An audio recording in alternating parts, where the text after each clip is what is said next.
Today we're talking about the Revelstoke Golf Course.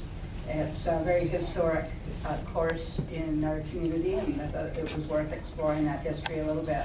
I touched on it a little bit last week when I was talking about parks and recreation, because when the community was in the 1890s, even before the community was incorporated as a city, they were looking at a way of having park land set aside for the city. And they were able to get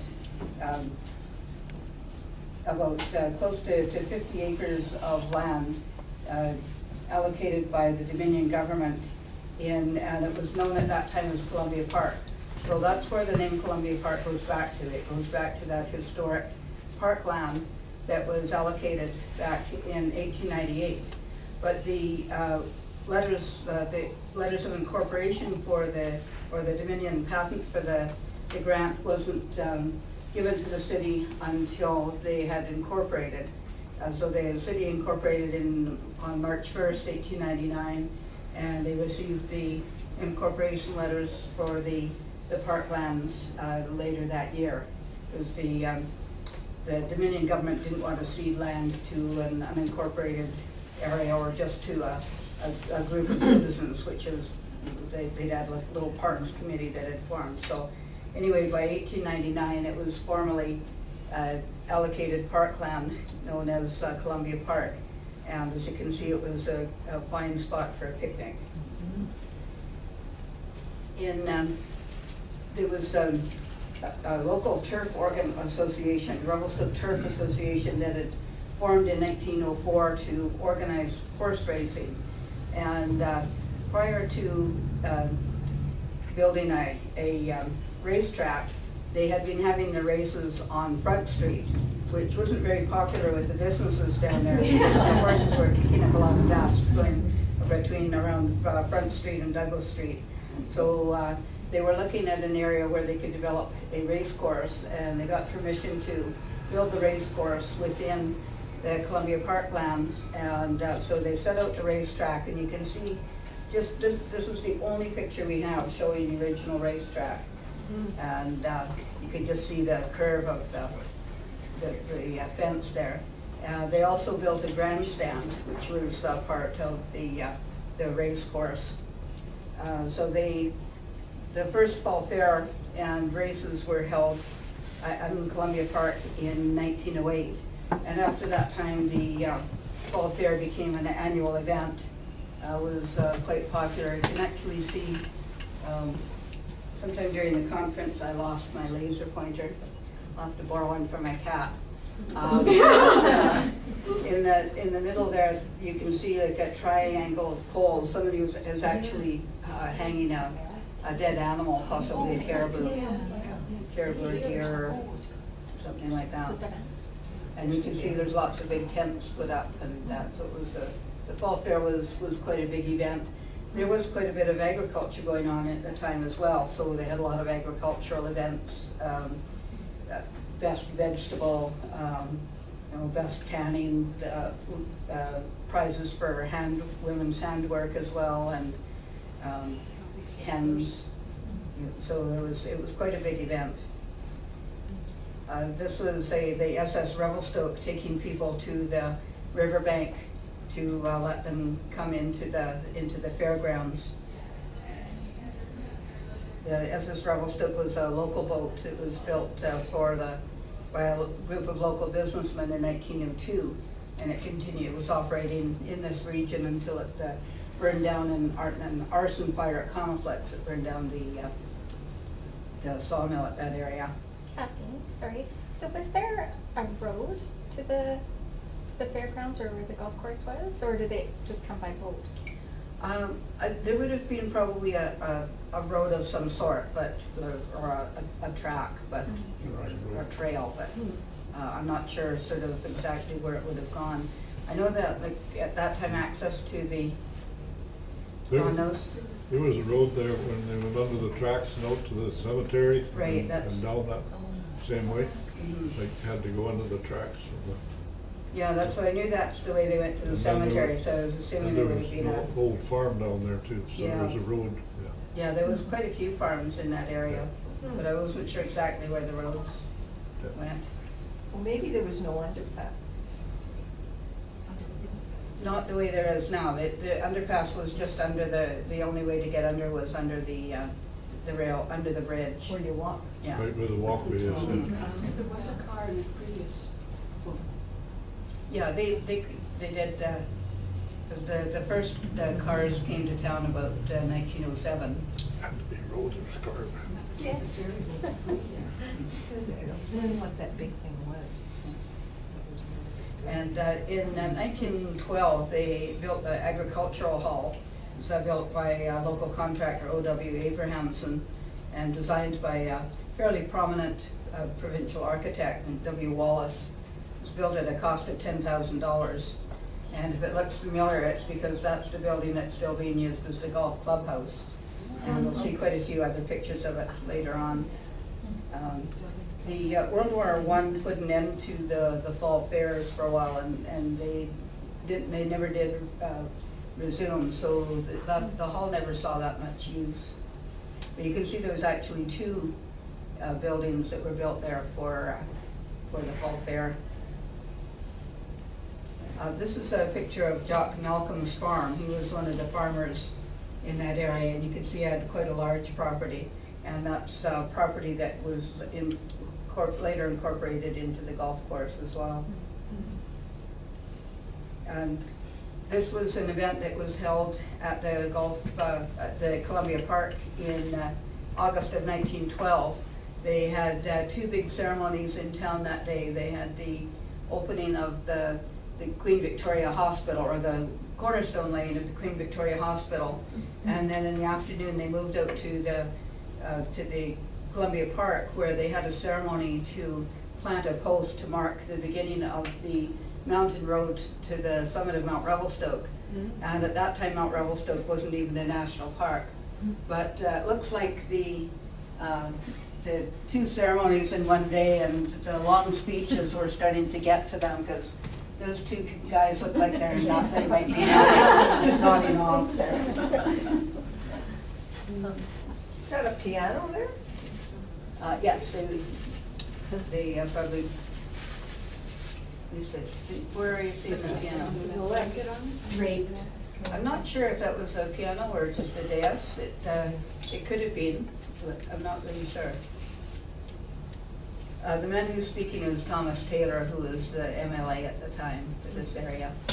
And this just shows the crowds out there, and see they've decorated it quite well with bunting, flag bunting throughout the park.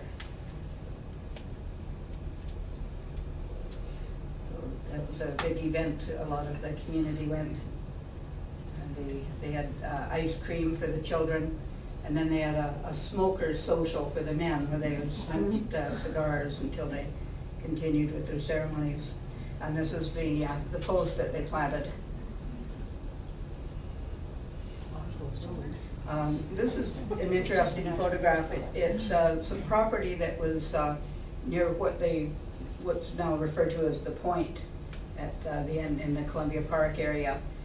This was a man who had a farm out there, and his major crop was opium poppies. Oh my God.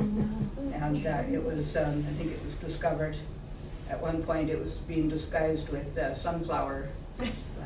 And this was a photograph by Emma Roberts, who photographed her two teenage daughters in front of the opium poppies. This is a little sketch showing the layout of the golf course and where the different areas were originally. So you can see down there where Jock Malcolm's farm was. And then there was a drive-in that was in that area, the Mountain Shadows Drive-In, opened in the 1960s. Revelstoke had two drive-ins for a while, the one there and then the one at the top of the Arrow Heights Hill. And the projection booth for the drive-in is turned into the washroom building that's on hole 6. Oh, is that right? Yeah. Oh, So I heard from Don Jr., I think. I expect he's right. Still same spot. Yeah. So in In January of 1917, the city regained full control of the Columbia Park from the Turf Club and the ownership of all of the buildings on it. In April 9th of 1924, the Revelstoke Golf Club was organized at a meeting at the office of S.G. Robbins, who was the local insurance agent. Dr. A.L. Jones was named the president, and he held that position continuously from 1924 through to 1933, and then also in the late 30s as well. And so a lot of the other local businessmen were directors: G. Whitehead, H.H. McVitie, T.R. Jones, and Dr. N.W. Strong was the chairman of the grounds committee, and he held that position from 1924 until he left Revelstoke in 1937. When they organized, they had about 30 members in the club. They planned to open a 6-hole course at once and to extend it by the end of the season to a 9-hole course. A delegation of golf enthusiasts, as they referred to them, headed by Mr. T.R. Jones, attended a city council meeting with a request for the use of the agricultural grounds for the golf course. It said in the paper, he pointed out the value of a course as an advertisement to the city, as tourists would often stop over in a town if there happened to be a golf course. And they received approval for the use of the grounds on a yearly basis at that time. In May, they opened a ladies section, and they organized a meeting with the wives of the golf club executive as the head of the ladies section.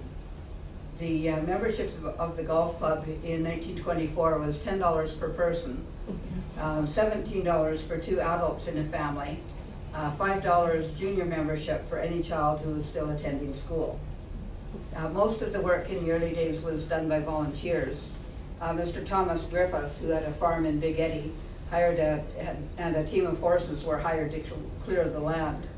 And at that time, the racetrack came into play on 6 fairways. The ladies worked on turning the agricultural hall into a clubhouse. They organized an afternoon tea in the King Edward Hotel and held an annual dance in the Masonic Hall, and the proceeds of those went to fitting up the agricultural hall as their clubhouse. There was a note in the local newspaper, which was the Review. On April 30th, 1924, they had an editorial column called The Observation Platform, and their editorial columnist went by the name Papyrus. And he had this little column that said, "Golf. The golf bug has surely begun its deadly work. While the grown-ups chased a little white ball all over the exhibition grounds, the younger fry are busy imitating them. I saw an exciting game being played in a backyard the other day.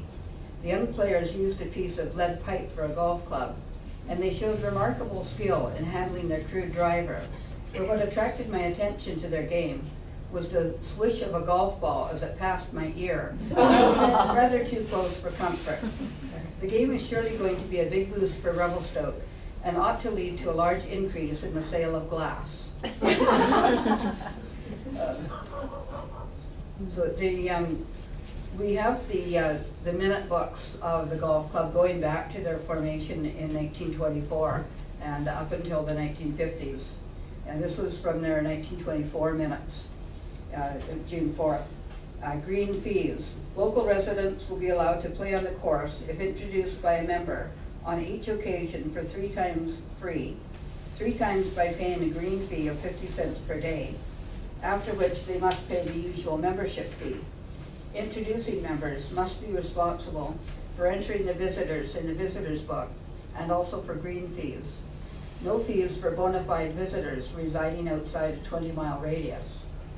So it was pretty cheap to play back then.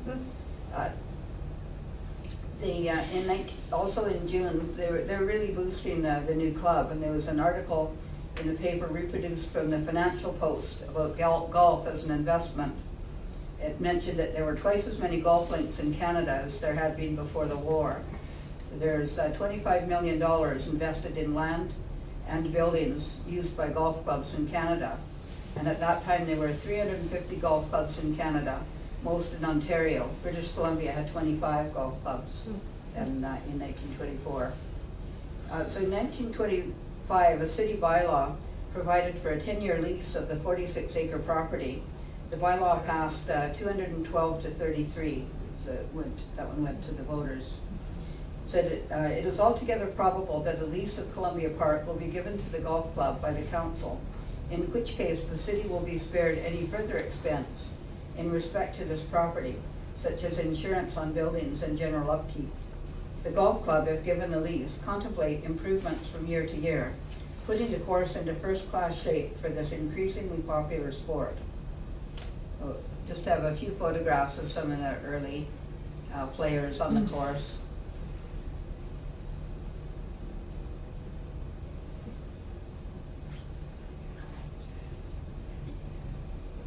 So it would have been a little later, in the 1940s. Bill Belton was the caddy in that one.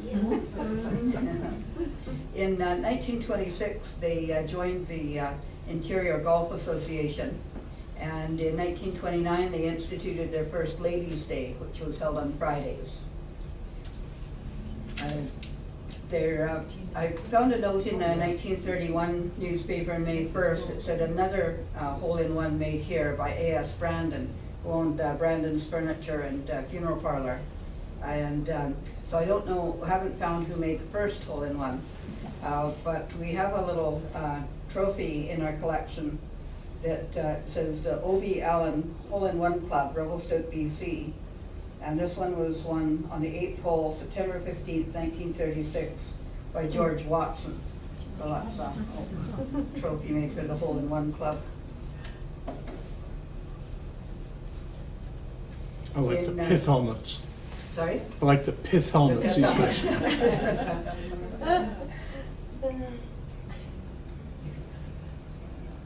Golfers.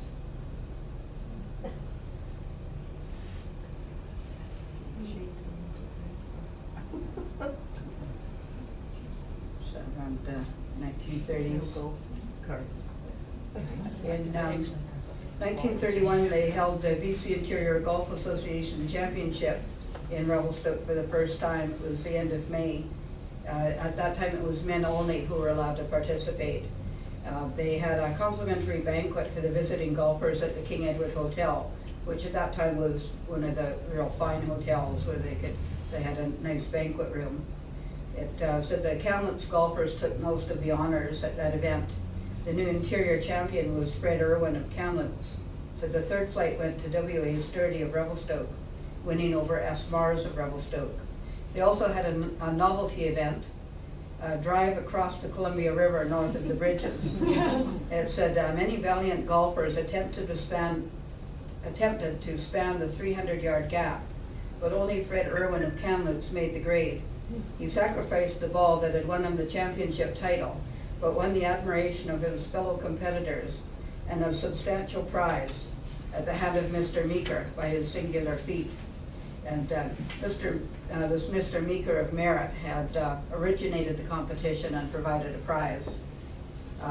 The locals took the visiting golfers on drives around the city and up Mount Revelstoke National Park. And the ladies of the club served refreshments in the attractive clubhouse throughout the 3 days of the tournament. They had over 65 people attending the banquet at the King Edward Hotel.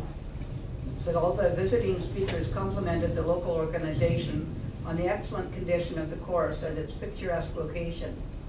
They expressed sincere appreciation of all that was being done to make their stay in the city a pleasant one. And is the Labor Day tournament still held? Yeah. Okay. Well, it's going to be 85 years old this year, because they held their first one in Labor Day of 1931, and again it was a men-only tournament. Member clubs in the Men's Interior Golf Association were invited, and then in 1933 they added the competition for the Hotel Keepers Cup, which is incorporated into the Labor Day events. Vernon, Kamloops, and a lot of the other interior courses had sand greens for many years, and Revelstoke had grass greens right from the beginning, and that made it a popular course for tournaments. In 1932, they held a commercial travelers tournament for the first time in May of that year. Commercial travelers were salesmen who would bring their wares to local stores. For example, Ken's parents in their jewelry store, they had a friend who was he was a traveler, so he would bring jewelry items to stores throughout the province. So there were a lot of these sort of traveling salesmen or commercial salesmen, and they had their own organization, and they had formed.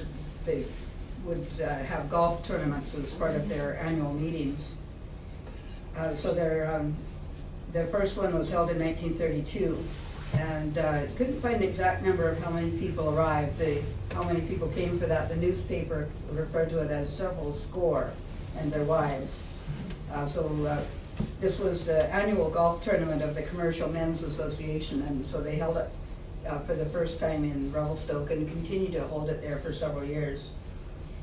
They were well looked after by the local club. They had a dance for them in the Masonic Hall, which was where the tire shop is across the street now.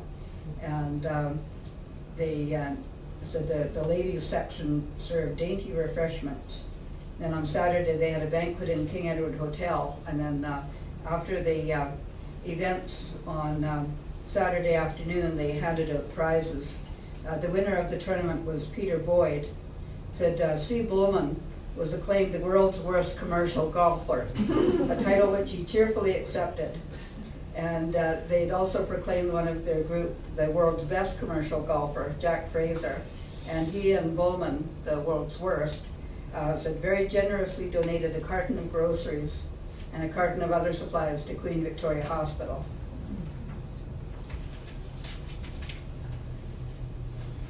In 1936, they were filming Silent Barrier here, which was a movie that was very roughly based on the history of the driving of the last spike and the building of the railway.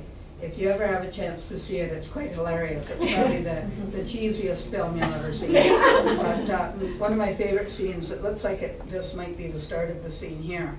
There's a scene where they're rescuing this, they're trying to stop this train because the track is out and the train is going to go into a bog. And these two fellows have to race to get the train before it falls into the bog. And in the chase scene, part of it is filmed on top of Mount Revelstoke, so there you can see the alpine trees. They're racing through alpine lakes, and some of it is filmed down south, and some of it is filmed around Field and Golden, and they put all these scenes together, so it's really quite hilarious. But anyway, the fellow on the right is Richard Garland. He was the star of the Silent Barrier. And if you look him up on IMDb, you can see he was sort of a B actor. He appeared in, he did a lot of work, but this was probably his only feature film, and one of his few feature films. But in any case, he was a golfer as well. And when he was here filming, he was golfing, and there was a note in the newspaper, July 10th, 1936. Richard Garland beats record at golf course. Over the 3,100 yard 9-hole layout of the Revelstoke Golf Club, Richard Garland of screen fame carded a fine 33-34 for a total of 67 to defeat the long-standing course records of 68 by one stroke on Thursday of last week. Mr. Garland's superb exhibition of golf was in keeping with his score and remarkable owing to his not having played since leaving England about 3 weeks ago. And he was in a break between filming. He was planning on participating in Vancouver's $5,000 golf tournament at Point Grey later that summer. But in the middle of July, he donated a cup to the golf club. It was known as the Arlen Cup. It said, Richard Garland to present cup to golf club on behalf of Gaumont British Picture Corporation, which was the company that filmed the Silent Barrier. A beautiful silver trophy standing 21 inches high arrived in Revelstoke yesterday on order from Richard Garland star of The Great Barrier, which was the original name of the movie, which is to be presented by him on behalf of the Gaumont British Picture Corporation to the Revelstoke Golf Club for annual competition. Mr. Arlen, who is a prime golfing enthusiast, was delighted when he viewed the handsome cup which he was donating to the local club. He said because the officers and members had been such dandy good fellows. And so the Arlen Cup was added to the Labor Day tournament, and I believe it's still at the golf club course. I remember seeing it there. We'll have to look. I remember seeing it there before. He also donated a cup to the local swimming competition, which was held every year at Williamson's Lake. And we have the swimming trophy here in the archives museum. These guys look like twins and they're dressed the same. Yes. When they got tired, they used the other My guy. name is double. This is double. They do look an awful lot alike. Pretty similar, yeah. Yeah, the horses are, so it could have been his double, Yeah. his stunt double. So the Arlen Cup was competed for in Labor Day tournament, and the Hotel Keepers Cup was for the low growth score. In 1936, it was won by Stuart Mars of Revelstoke, and the Arlen Cup for handicap play was won by Howard of Kamloops. And the runner-up for the Arlen Cup was Walter Hardman, who was the mayor of Revelstoke at the time. Or if not then, within a couple of years, he was mayor. He was mayor for 25 years altogether. This was in the hole-in-one boys in the 1950s. Short Sandersons, Jerry McCall, and Jack English, Ken's uncle, and Alf Burridge. Yeah, be related to the local Burridge family. And in 1937, the Ladies Interior Championships were held in Revelstoke for the first time in September.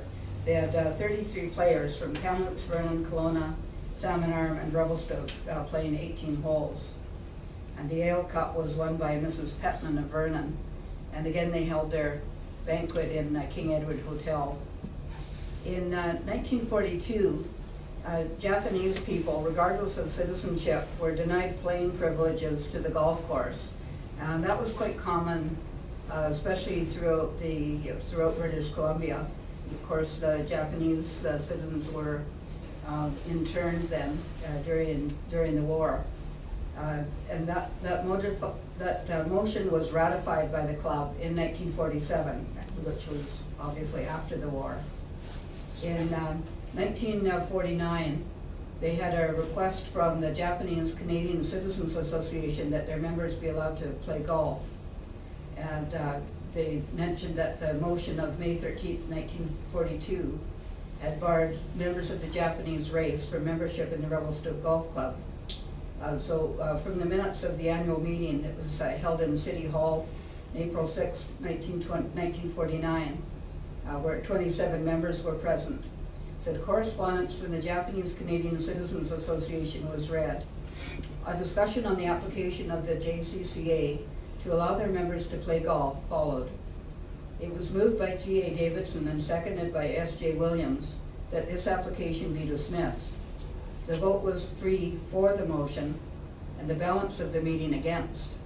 It was then moved by E.D. Wood that the motion of May 13th, 1942, barring members of the Japanese race from membership in the Revelstoke Golf Club be revoked. This was seconded by W.J. Johnson, and that motion carried. In 1944, their Labor Day tournament was extended to 3 days to include a ladies' handicap event. So 1944 was the first year that the women were able to participate in the Labor Day tournament. And in 1949, they were able to get a liquor license, so they turned the ladies' upstairs lounge into a licensed premises at that time. And in 1950, they joined the BC Golf Association. In 1951, they hired their first golf club professional, a man named L. Nelson.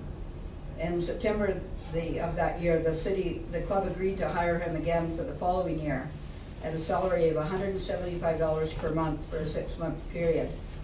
It was also decided to hire a couple to look after the clubhouse, to work on the course 4 hours a day under the direction of the pro, and to serve as steward of the club.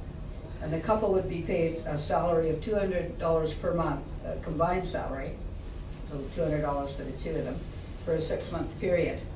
They would be live-in caretakers with the free dwelling, light, and water, and they would also be in charge of the concessions, which included soft drink, tobacco, and catering concessions. In 1951, there was an 18-hole exhibition match to be played by Stan Leonard and Fred Wood of Vancouver. They were referred to as Canada's outstanding professional golfers. Stan Leonard had been the 1950 Canadian winner of the Canadian Open Championship. And while they were here, they held a clinic for local golfers. That was sponsored by the BC Amateur Golf Association. And then also in 1951, the club affiliated with the newly organized Okanagan Mainline Golf Association. In 1952, they installed their first fairway watering system with a movable aluminum pipe above ground. And then in 1954, they, Tangri and Wolf and Ruby Knobs. And in 1954, they purchased 31 acres from Mrs. Upper for $1,800. And Upper family had had a farm in that area since probably the early 1900s. And so when you see the condos there referred to as Upper Place, it doesn't mean upper as in terms of upper or lower, it's the Upper family. And a lot of people don't realize the significance of the name. And then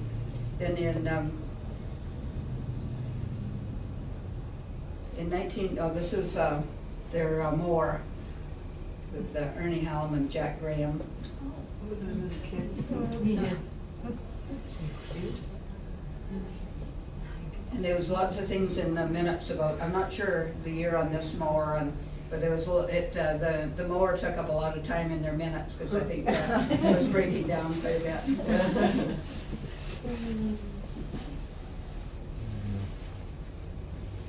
In 1967, an agreement was reached between the City of Revelstoke and BC Hydro and the Revelstoke Golf Club. The club relinquished an area that had been purchased in 1954 to the city and received in exchange the property extending to the Big Eddy plus $140,000. And in 1968, the upstairs of the clubhouse was completely renovated, including new washrooms, men's locker room, a new bar, and additional furnace. That was done at an approximate cost of $6,000, as the labor was all volunteered by the members.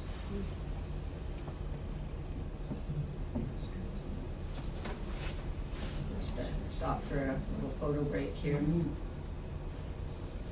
Does anybody know who those fellows are? We have that photo in our collection, and I really like it because of the golf umbrellas and their jackets and hats. But The guy on the left is teacher, isn't he? Yeah.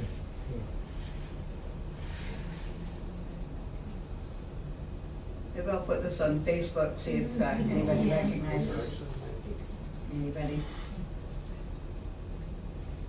Well, if it comes to you, let us know. This is some photographs from Estelle Dickey collections. There's some quite lovely photographs. Yeah.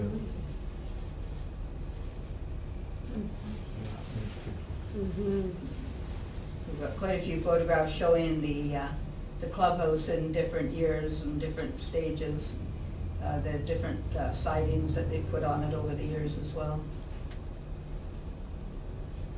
And they're probably not in order in terms of when they were doing the upgrades.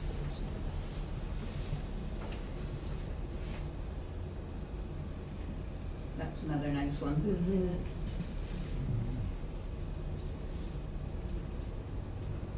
Probably sometime in the 1960s by Estelle Dickey. So I'm assuming that was quite a bit earlier photograph before they put the siding on it.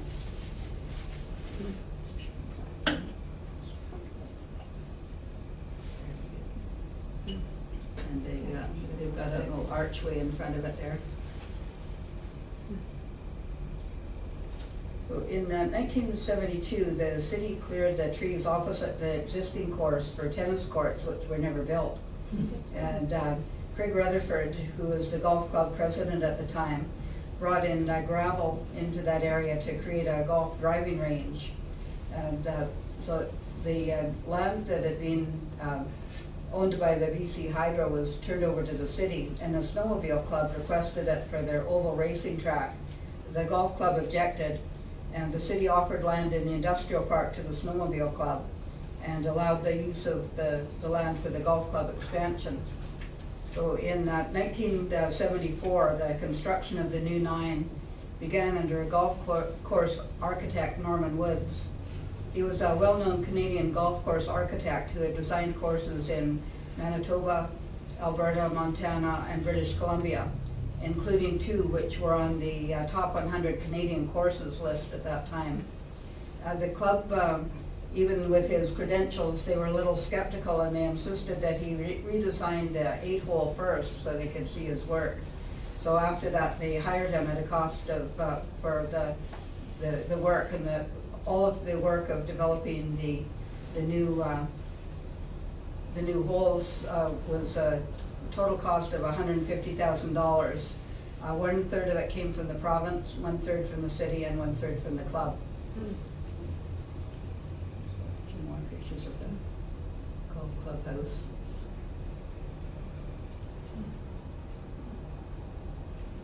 The little archway says, "Please come again."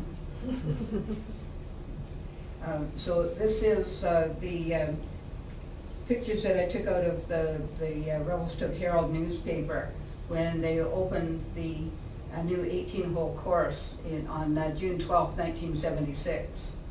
And the club at that time had 400 members. And this was, could anybody tell me the story of the tree stump that used to be on the course? They said it was, it had been there for many, many years. They said it was evidence of some earlier logging work that had happened in the area, and they had kept it on the course for a long time. Anybody know that story? I'm assuming it's not there anymore. I would have hit it if it was. Just blew down this last one. Oh, is that right? What was left of it, yeah. I think so, that's number 4, yeah. My Yeah, dad- they've cleaned it out completely. My dad talked about playing in there as a kid, around that tree stump. But do you have any? So the farmer, whoever farmed it, kept it too, for whatever reason. I know your father was very involved, Ken Granstrom was very involved in the golf club here, and I think he was a good golfer. And then, of course, Ken Granstrom, his family, his grandparents were the uppers. So, that grew up around that area. So do you have any stories from the area? I like to put people on the spot. I guess the most interesting is on the old 9, those trees along that delineate the fairways. My dad said he and Clayton Mauser planted a lot of them. Oh, yeah. And those big chestnut trees that are around that same area my dad planted. It looks huge, this stump. Was it that tall until it blew down? No. Oh, okay. I'm just looking at how wide it is. And what's buried. Yeah, so this picture was taken 1976 from the newspaper, and you can see I think the pro wanted it to stay, but it sounded like there was a little bit of controversy over that. There's an aerial view of the course.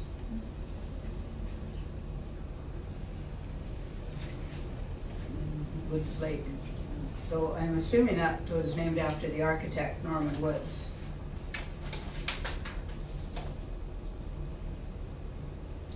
And so I know they just celebrated the 40th anniversary of that opening of the new 9, so that would have been just earlier this week, and the last Sunday. Sunday, June 12th. Mhm. Is there anybody that can add any sort of more up to date? I gave you the early stuff on the golf club. Anybody wants to add or any questions? I have just a consideration, when you think of all the events that they have planned, another in Revelstoke, you think people have to come through the Big Bend or through the dirt road, the dirt highway that was pre-Trans-Canada Highway paved road. And how many hotels, there were no motels that I knew of, or what were there, campgrounds, or these people have to stay? Yeah, there were campgrounds, there were several hotels. There was the King Edward Hotel, the Regent, and the Selkirk, which is now, or the Revelstoke, which is now part of the Regent as well. But in a lot of the motels were built after the Trans-Canada Highway opened in 1962, so there wasn't a lot of accommodation. And when you look at that list of where people were coming from, it was mostly from the Okanagan. Because there was a road, they opened the West Road in 1922, but there was no road east until 1940 when they opened the Big Bend Highway. So if anybody wanted to come from the east, they had to come by train, or if they wanted to bring their car in, their car had to be transported by train from Golden to here. It'd have to be a real event. Yeah. I know it was Kamloops and the Okanagan, as you mentioned, but they had to really. Yeah, they had to work to get here, you're right, yeah. It wasn't a, quick 2-hour, 3-hour trip like it is now, that's for sure. I believe you can still visualize parts of the racetrack when you walk around the course. There's still remnants of it there. And you can still see where they, at low water, you can see where the SS Revelstoke tied up as well on the riverbank. Cathy, can you go back to that aerial view and maybe kind of point that out? I don't know the golf course all that well.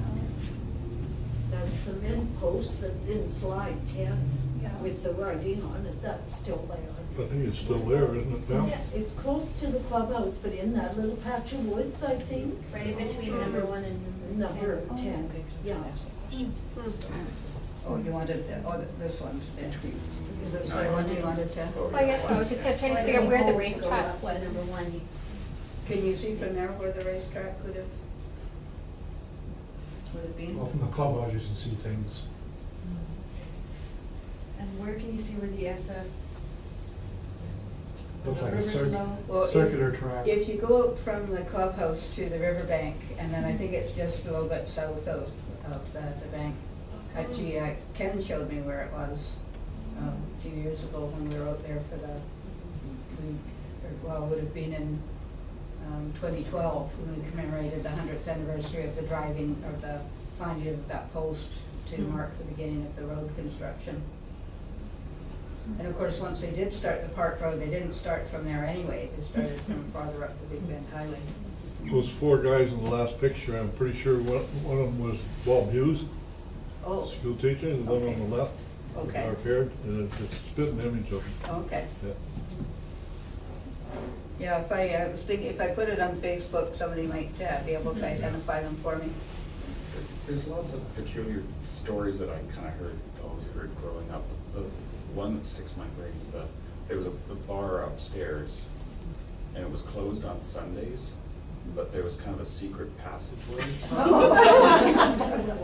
It was through a locker. Oh, They were men's change area. Does anyone know that story? It's a good story. Maybe that Well, was his dad's secret. It's true, the bars weren't open on Sundays. It was sort of a morality thing. That's a good story. Maybe you'll have to do a walking tour. What's that? Maybe you'll have to do a walking tour of the golf course at some point. Yeah. That would be nice. Yeah. Yeah, I need somebody with more knowledge than Oh, well, take me. Ken. We'll take- Yeah, we'll take I knew the guy that owned that farm, Jock Malcolm. Jock Malcolm, When I was a yeah. young guy, I had kept my horse down there. Yeah, we have some blacksmithing equipment from his farm here in the museum. It's an old Scotsman, Well, that's what Malcolm Road is named Yeah. after him. Kim's dad told me the story about, he got a hole-in-one on the course once, and it was in the 1960s. Father Harrison was the Catholic priest here at the time. And the day that he got his hole-in-one, they were having a 25th anniversary party for Father Harrison, so all the priests in the diocese were here. And the custom was that if you got a hole-in-one, you'd buy a drink for everybody that was in the clubhouse when you got back. And so Jim was worried he was going to have to buy a round of drinks for all these priests. But he was lucky by the time he got back there, they'd all left for the banquet. You can see the projection booth just on the end of that horseshoe lake. Oh, great. Yeah, Right in there. probably Okay. up there. Okay. So the maintenance yard is on the left-hand side of the projection booth. So that is the Okay. end of the form, that's Yeah. Yeah. I think you're right. John Pavitt lived in a house right near there. Okay. But still there, has horses. So he, Where the maintenance yard is. so he was pro there for quite a few years. A long time, yeah, and he was young when he started, and they all sort of grew up together, you know, all that generation, and there's lots of parties and carrying on. Brett Renault said that we had a presentation from Dean and Sabina, who are at the golf course. Dean's the pro, or the superintendent, and Sabina's head of the ladies group. So they came in one day to Rotary and did a presentation. And Brett Renault said that the first winter that he and his family moved to Revelstoke, his dad came as the golf pro, and they lived in the pro shop, in the clubhouse. So that was his first winter in Revelstoke. Wow.